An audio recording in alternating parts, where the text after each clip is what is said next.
এরকম একজনকে ছাড়া আর একজনকে ধরো। চলো আমার সাথে ভিডিওটা দেখতে শুধুমাত্র তোমাদেরকে জানানোর জন্য এই ছোট্ট একটা ভিডিও ভয়েস ওভারের মাধ্যমে শেয়ার করলাম। যেহেতু তোমাদের অনেকের মনে অনেক প্রশ্ন, আর একটা প্রশ্ন তোমরা বারবার করছো, আমাদের কি হয়েছে। আমাদের দুজনের মধ্যে একটু প্রবলেম চলছে, যেটা শুধু আমাদের মধ্যে নেই, ফ্যামিলিগত দিকে ঢুকে গেছে। তো এই মুহূর্তে আমি আমার মা বাবার কাছেই আছি। সমস্যার সমাধান না হওয়া পর্যন্ত আমি এখানেই থাকবো। তোমরা আমার পরিবার, তোমরা আমার থেকে জানতে চেয়েছো, তাই আমি এতটাই আপাতত জানালাম। কি বলছে এক কথা, রন বলছে এক কথা, তাহলে কার কথা বিশ্বাস করব তোমরাই বলো। চলো দেখি প্রীতির এক্স বয়ফ্রেন্ড কি বলে। আমি নাকি রেপিস্ট, অনেক দিদি আর আমি নাকি হাত মিলিয়েছি। প্রীতি কি কোনোদিন তোমাদেরকে জানিয়েছে যে ওদের যে ঝামেলাটা, ওই ঝামেলার কারণ আমি? আমার নামে একটা না 100টা বলুক বাজে কথা, কিন্তু ওই যে রনের দিদি, তো তার তো একটা ফ্যামিলি আছে, তার বাচ্চা আছে, তার ফ্যামিলি আছে। তো আমার মনে হয় তাকে নিয়ে এতটা বাজে কথা বলা উচিত না, যে তার সাথে আমি হাত মিলিয়েছি, তার সাথে আমি যোগাযোগ আছে আমার, ওরকম কোনো কিছুই না। তার একটা ফ্যামিলি আছে, আর ওর ফ্যামিলিতে কি হচ্ছে বা না হচ্ছে আমার উপরে কেন আসবে সে বিষয়টা। এখন দেখছি মায়ের থেকে মাসিদের বেশি দরদ হয়ে পড়েছে, উতলে পড়ছে দরদটা, বুঝতে পারছি না আমি কি ভিউজ কামানোর জন্য হচ্ছে না কি হচ্ছে, আমি তো বুঝতেই পারছি না। বাজে কথা বললে তো আমি বলতেই পারি অনেকের বিষয়ে বৃত্তান্ত নিয়ে, কিন্তু ওরকম না, এটা করা তো উচিত না। আমার ফ্যামিলি আছে, ভাই আছে, বোন আছে, মা আছে, বাবা আছে। প্রীতি এবং প্রীতি ফ্যামিলি, তার বাবা মা অবশ্যই জানতো আমি কেমন। তারা তো কোনো সময়ের জন্য একটা কথাও কোনো সময়ের জন্য বলেনি যে এ খারাপ কি অন্য কোনো কিছু। কেন তোমরা এরকম কেন করছো বলো কাকিমা? সংসার আছে, সংসারের দিকে ধ্যান দেন। পিএমপিসি করা কি দরকার, কি করা যাবে বলো? যার ভালোবাসার মানুষ চলে যায়, হারিয়ে যায়, সেই একাই বোঝে তার কষ্টটা কত দূর গেছে, কত দূর আছে, বুঝলে? তো আমি যে কেন চেঞ্জ করি না আমার প্রোফাইলের যে ডিপিটা, তো এইটুকু ভিডিওতে হয় না। তো এর নেক্সট ভিডিও আনবো, ওতে বলে দেবো কেন চেঞ্জ করি না। তো যদি চেঞ্জ করার হয় অবশ্যই তোমরাই বলবে, তোমরাই ডিসাইড করবে কি করব আমি। বাবু সোনাদের জন্য তো ছিল ভ্যালেন্টাইন। আমরা মহাকালের ভক্ত, আমরা তো শিবরাত্রির অপেক্ষা করছিলাম। ভালোবাসাও আছে, কারণ মেয়েদের স্বপ্নে রাজকুমার আসে, রাজমিস্ত্রি না। নো প্রেম নো ছ্যাঁকা, যখন যা ইচ্ছা করবে করব একা একা। মন দিয়ে চাইলে এখন শুধু কষ্টই পাওয়া যাচ্ছে, আর খুশিতে তো তারাই আছে যারা 14 জায়গায় মুখ মারছে।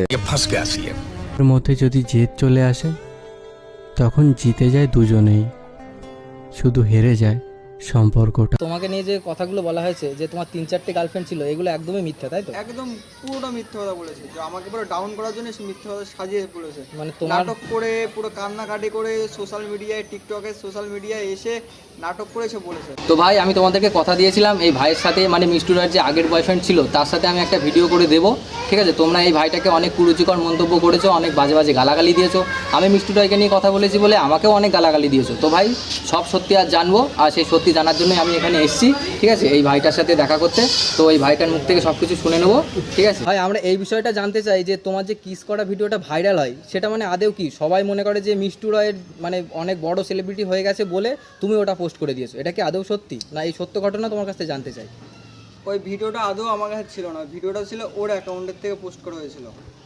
ও আচ্ছা, মানে ও নিজেই করেছিল পোস্টটা, তাই তো? হ্যাঁ, নিজেই করেছিল, যে আমাকে একটা ডাউনে ফেলে দিয়ে বিভিন্ন রকম মন্তব্য দিয়ে যেন আমি খারাপ চোখে দেখে মানুষের। মানে তোমার ক্যারেক্টারটা খারাপ করে দিল, যাতে লোকে এইটা বলতে না পারে যে রনের সাথে সে ইচ্ছাকৃতভাবে সম্পর্কে জড়িয়ে গেছে। কত বছরের রিলেশন ছিল? 7 বছরের। বছরের রিলেশন, তাহলে ভাই কি করে 2 মাসের মধ্যে প্রীতি অন্য কাউকে ভালোবেসে নিল আর তোমাকে এভাবে ব্লেম করে? সেটাই তো কথা, যে ফেমাস, যেহেতু ফেমাস হয়ে যাওয়ার পরে আমার কি আর মূল্য আছে বলো? না, আচ্ছা, মানে তুমি এটা বলতে চাচ্ছ যে সে ফেমাস হয়ে গেছে বলে তোমাকে ভুলে গেছে, হ্যাঁ, তোমার আর কোনো দরকার নেই। সে ফেমাস, একজন ফেমাস মানুষ, ঠিক আছে?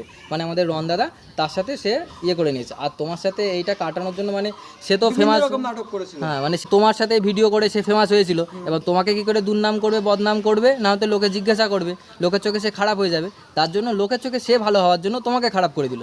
আমার নাকি 3টে রিলেশন ছিল, বিভিন্ন রকম নাটক বাজে কথাবার্তা বলতো, এরকম ভাবে ফোন করে উল্টো পাল্টা বলতো। সে ভয় দেখানো যাকে বলে এরকম বলতো। ও আচ্ছা। আর তারপরে যে ভিডিওটা পোস্ট করা হয় সবাই মনে করে যে ভিডিওটা তোমার অ্যাকাউন্ট থেকে আমাকে পোস্ট করা হয়েছে। খারাপ করার জন্য ভিডিওটা পোস্ট করেছিল ও। ও আচ্ছা। তো ভাই তোমরা তো সবাই এই ভাইটার মুখ থেকে শুনে নিলে বিষয়টা, ঠিক আছে? তো এখন তো তোমরা বুঝতেই পারছো যে আমাদের এই প্রীতি দিদিমণি কতটা ভালো ছিল আর কতটা খারাপ ছিল। তো ভাই এই ভাইটার দিকে তাকিয়ে, ঠিক আছে, প্লিজ ভিডিওটাকে এতটা শেয়ার করো যে প্রত্যেকে এই সত্যটা জানতে পারো। তো ভাই একটা কথা জিজ্ঞেস করার ছিল, যদিও এই কথাটা জিজ্ঞেস করা উচিত না, পার্সোনালি ব্যাপার, যে মিষ্টু রায় তো মিষ্টু রায়ের এখন তার নতুন বয়ফ্রেন্ডকে খুঁজে নিয়েছে, তারা বিয়েও করে নিয়েছে, কিন্তু তোমার ব্যাপারে তো কেউ কিছু জানে না। তো তোমার এখন কেউ আছে কি নেই সেই বিষয়ে যদি একটু বলো। ছিল সেটা সে খুঁজে নিয়েছে, তো আমার এখন আপাতত কেউ নেই, সিঙ্গেল আছি আপাতত। ও আচ্ছা। তো কেউই জানি না যে মিষ্টু রায়ের সাথে তোমার কিভাবে আলাপ হলো, কিভাবে পরিচয় হলো, তা তোমার মুখ থেকে একটু শুনতে চাই। তোমাদের প্রেমের কাহিনী বলো, আর তোমাদের ব্রেকআপের কাহিনী বলো, আর তোমার এই মন ভাঙার যে কাহিনী বলো, সেটা একটু যদি আমাদের সাথে শেয়ার করতে। আমার বাড়ি তো বাগদাতে, তার মানে হেলেঞ্চা বনগাতে, আর ওর বাড়ি হচ্ছে নদিয়াতে বুগলাতে। তো ওইখানে আমার মামা বাড়ি আছে, ওইখানে আমি যেতাম থাকতাম ওইখানেই, মানে ওইখানে কলেজে আমি ভর্তি হয়েছিলাম জাস্ট ওর জন্যেই। তো যখন ব্রেকআপ হয়ে গেছিলো তার জন্যে আমি চলে আসলাম এখানে। তো ভাই তোমাদের মানে আলাপটা, মেন আলাপটা কি করে হয় তোমাদের, মানে তার সাথে তোমার যোগাযোগ কি করে হয়? মেন যোগাযোগ হয়েছিল যে আমার মামার বাড়ির সামনে দিয়ে যাচ্ছিল, তো আমাকে দেখে যে আমার মাসিকে বলছিল কে, বললো যে আমার ভাগ্নে হয়। তো সেইভাবে আসতো, আসা যাওয়া করতো, হ্যান ত্যান বিষয়ে বুঝতে যেতে পারো, নাম্বার টাম্বার দেওয়া দিয়ে এসব কথাবার্তা বলতো এইভাবে।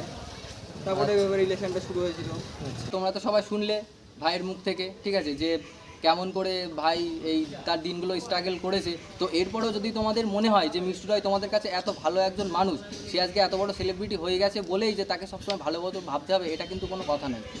এই ভাইটা সহজ সরল মানুষ, তাকে এইভাবে ঠকানো হয়েছে আর তাকে এইভাবে গালাগালি দেওয়া হয়, এটা তো কখনোই সঠিক না, ঠিক আছে? তো ভাই বলবো এগুলো তোমরা বন্ধ করো। আর প্লিজ তোমাদের কাছে হাত জোর করে অনুরোধ যে এই ভিডিওটাকে তোমরা এমনভাবে শেয়ার করো যাতে প্রত্যেকের কাছে চলে যায়। কারণ আমি চাই না যে আমার ভাই বা আমারই পাড়ার ছেলের নামে এরকম কেউ মন্তব্য করুক। সে আজ অনেক বড় হয়ে গেছে, সেটা বড় কথা নয়। সব কিছুর কারণ হচ্ছে ওই প্রীতি, ঠিক আছে? আমি বলছি সব কিছুর কারণ হচ্ছে ওই প্রীতি, নয়তো অন্য কিছু। প্রীতি আসলে একটা লুবি, অন্য কিছু, যে সোনা গয়না যে যেখানে যখন যেটাই কিনুক না কেন এটা দেখাবে ওটা দেখাবে। আরে ভাই, কিনি তো আমরা তো এইভাবে পোস্ট করি না ভাই। যেগুলো যেগুলো বড় ক্রিয়েটার গুলো আছে তাদেরকে আমি পর্দা ফাঁস করে দেবো। এইভাবে আমার পাশে থাকো, আমি তোমাদের দেখাবো পর্দা ফাঁস।